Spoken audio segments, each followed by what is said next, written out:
So my next job is to introduce Bill Pyke, who is going to talk about the RAF and USAF special relationship at a time of Anglo-American intergovernmental strain in the post-Second World War years.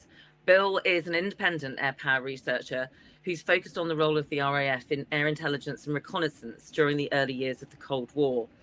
He completed an MA in air power studies at the University of Birmingham in 2016, and he previously had a 42-year career in the oil industry. So, Bill, looking forward to your presentation. Good afternoon, everybody. In my short presentation today, I'm going to focus on the contrast between intergovernmental relationships and inter-service relationships in Britain and the United States between the years 1946 and 1948. The term special relationship deserves a little bit of examination. Historians like David Reynolds and Richard Aldrich have written about its meaning and used it in the context of the early post-war years between Britain and the United States. The term was used by Churchill initially in 1943 and again in 1945, and notably in his famous Iron Curtain speech that was given in Fulton, Missouri in 1946, essentially to denote a close and cordial relationship. Reynolds and Aldrich, on the other hand, argued that this was not necessarily the case during the early post-war period between Britain and the United States. The next slide I'm going to show shows the difficulties that were presented between the two countries, and I'd like to address those in these few minutes that we've got. The first critical thing that happened at the end of the Second World War and victory over Japan was the sudden breaking of the Lend Lease arrangement that had been in operation since early 1941. And for 4 years, this was the lifeline that allowed and permitted Britain to continue the fight against the Axis powers with the huge involvement of American goods and services. This was brought to a sudden end in 1945, and given that Britain at that time was virtually bankrupt, having seen a third of its shipping lost at sea, 45% of its wealth wiped out. Keynes described it as a financial Dunkirk, and I think even that's a little bit of an understatement. Hugh Dalton, who was the Chancellor of the Exchequer in the new Attlee Labour government, described it as very grim, grimmer than the worst nightmare. Indeed it was.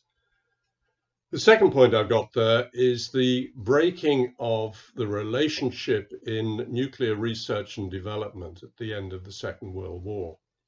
During the Second World War, Britain and America worked very closely on nuclear research, particularly in nuclear fission.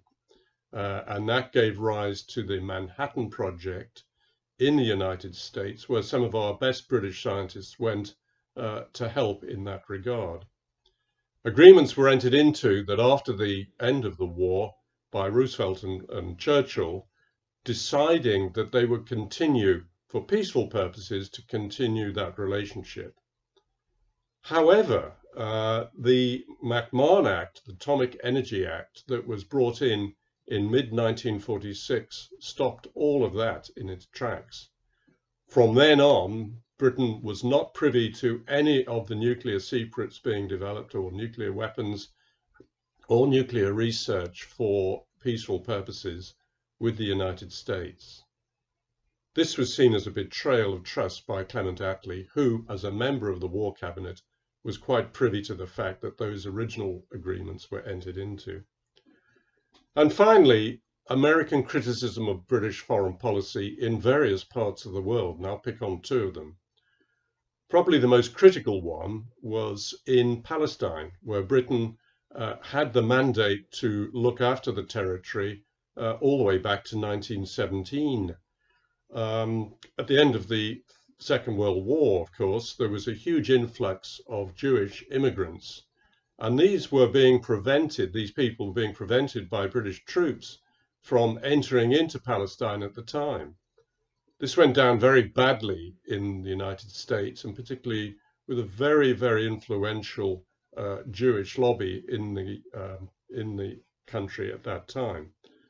It led to a lot of stress and tension, and eventually, of course, it was resolved by the starting of the Israeli state in 1948.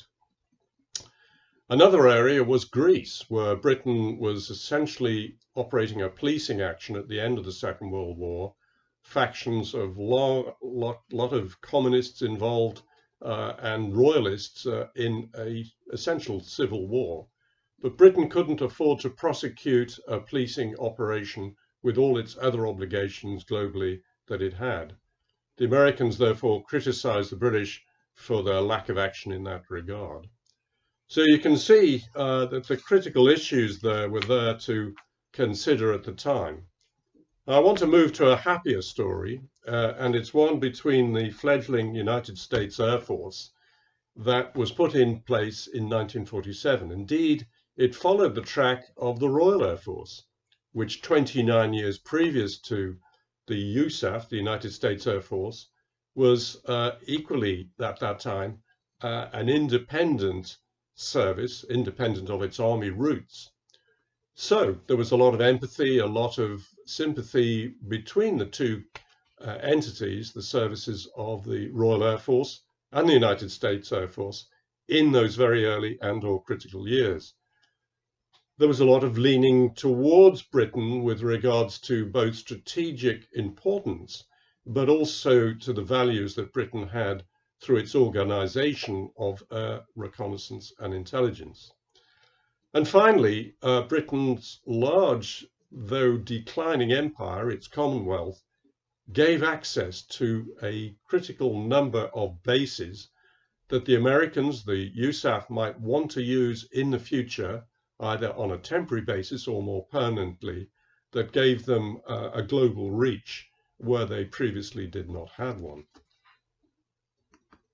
I want to drill into some of those particular situations and talk about some of the things that were important at the time of the early Second World War. The Soviet Union was starting to be seen as a real threat. And at a juncture in 1946, when Karl Spaatz, the commanding general of the outgoing United States Army Air Force, decided to come to Britain and to look for 4 or 5 key sites, key airfields, that his long-range bombers, the so-called Strategic Air Command, could use in times of war. Lord Tedder was the Chief of the Air Staff at the time. He was the equivalent opposite number here.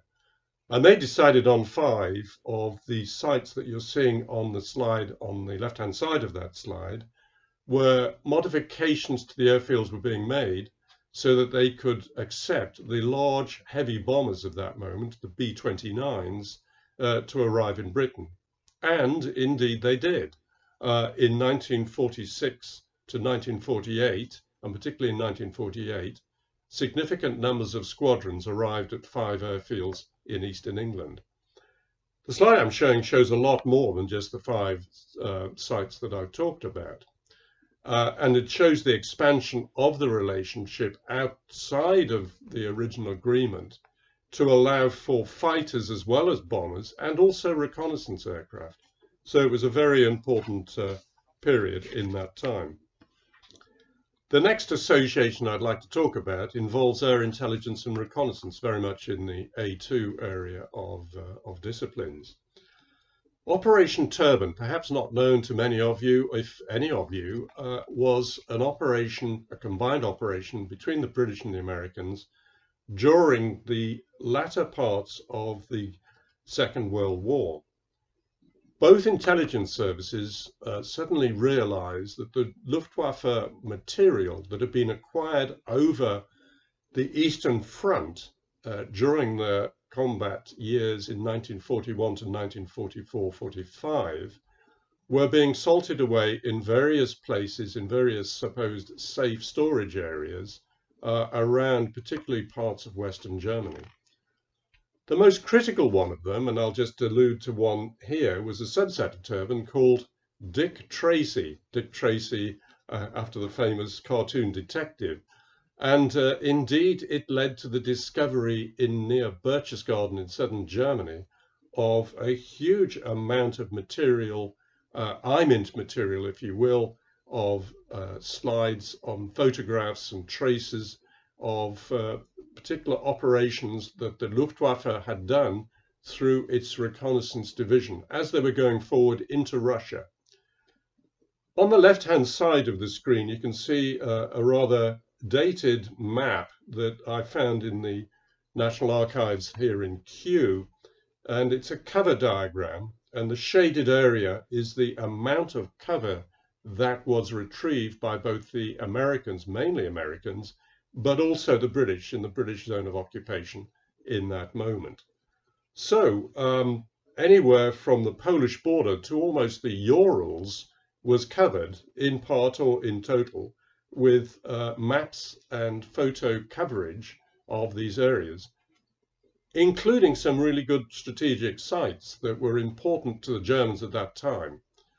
Of course, this falling into the hands of the British and the Americans gave a huge opportunity for the photo interpreters to analyze all details of that cover.